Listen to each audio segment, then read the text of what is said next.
the chairman of the full committee, Mr. Jordan. Thank you, Mr. Chairman. Ms. Atkinson, you wrote stories critical of the Obama administration. Is that accurate? Yes, but may I point out it wasn't put in a political light, and there were also stories that some would consider critical of the Bush administration. Well, let's say it this way. You wrote stories critical of the government. Yes. Yeah. You factually reported. And then you did on Fast and Furious, you did on Benghazi and other issues. Yes. And even before, as you said, on the Bush administration. And then strange things started happening to you, right? Yes. Yeah, like your computer, you think your phone gets bugged, you believe, and things happen to your computer after you wrote stories critical of the government. Right. That's scary, right? Yeah, it's not a comfortable everybody. feeling, right? Ms. Herridge, you wrote stories critical of the Biden administration. Is that true? That's fair. I mean, you wrote a number of things about the laptop issue, about Hunter Biden, all kinds of things. You wrote critical of the Biden family, the Biden business operation, the Biden brand, and all that stuff. Congressman, I reported out the facts of the story. You sure did. You sure did. You reported the facts. And then CBS fired you. Is that right? My position was terminated. Yeah. And you're an award-winning journalist. How long did you work at CBS? I worked at CBS News for 4.5 years. During that period, we won major awards. I was part of an Emmy-winning team. I was nominated for investigative Emmys.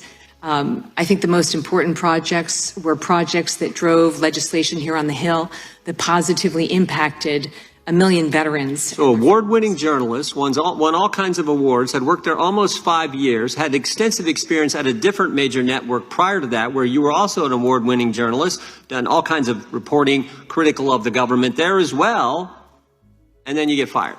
But it's worse than that, isn't it? Because they didn't just fire you. What else did they do? On February 13th, when I was told on a Zoom call that my employment was terminated, I was locked out of my emails and I was locked out of the office. CBS News seized hundreds of pages of my reporting files, including confidential source information. And that's not normal, is it?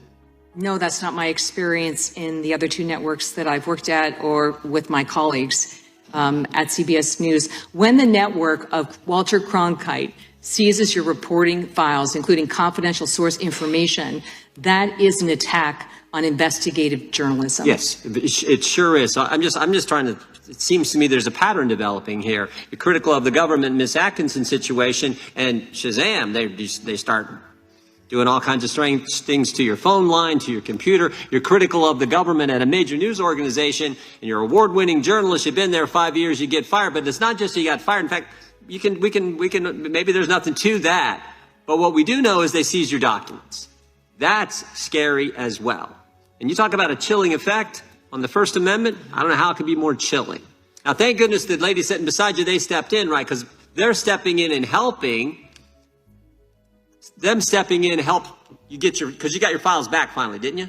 I did get the files back. If I didn't have the support of SAG-AFTRA really publicly standing up for journalism, I don't believe that I would have received the files and they would have been returned. And I just want to be clear, Congressman, wherever you work, if this happened to you, it's an attack on free press. It's an attack on the First Amendment.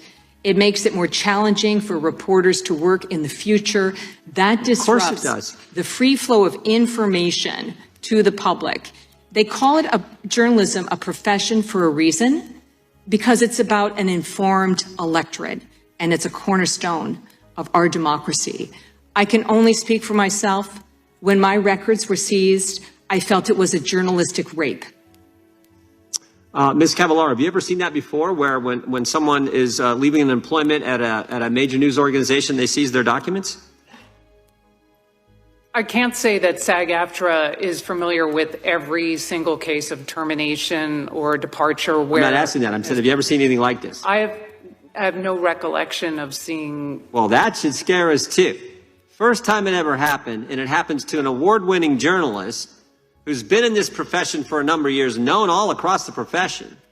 And that happens on the heels of what happened to Ms. Atkinson, because both journalists were critical of the government. That's exactly that's what journalism is about, being critical of the government when the government's doing things wrong, and then to have a major news organization or the government itself do this. In your testimony, Ms. Herridge, you had a very important line. You said, if confidential sources are not protected, journalism is dead.